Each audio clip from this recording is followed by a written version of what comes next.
আলহামদুলিল্লাহ, রোজার চতুর্থ দিনের ইফতার কমপ্লিট করলাম। খিচুড়ি, মুরগির মাংসের পাকনা পাও এগুলো দিয়ে, আর সাথে ছিল ডিম ভাজি।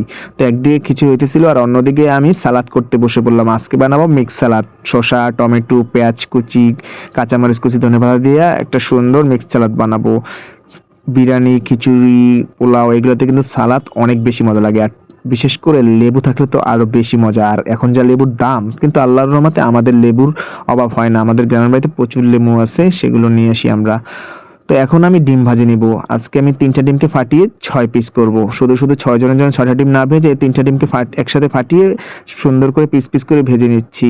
আসলে সবসময় সব জিনিস অযথা অতিরিক্ত না খাওয়াই ভালো, আমরা এভাবেই খাই। তো হয়ে গেছে আমার খিচুড়ি, ডিম ভাজি। এখন আমি সবার প্লেটে সুন্দর করে পরিবেশন করে নিব রেস্টুরেন্ট স্টাইলে। একটা বাটিতে সুন্দর করে চাপ দিয়ে একদম সে অনুযায়ী বেড়ে নিচ্ছি। একদিকে ইফতারের টাইম হয়ে যাচ্ছে বলে খুব তাড়াতাড়ি করতেছিলাম। তো সবগুলো প্লেটে সুন্দর করে বাড়া হয়ে গেছে। আর ইফতারের সময় বাসার সবাই একসাথে খেতে খুবই আনন্দ লাগে। আর সাথে যদি ভাজা পোড়ার বাইরে মাঝে মাঝে অন্য আইটেম হয় তাহলে কিন্তু আরো বেশি ভালো লাগে। আমরা সিদ্ধান্ত নিয়েছি ভাজা পোড়ার বাইরে মাঝে মাঝে অন্য কিছু খেয়ে দেখবো ইফতারে।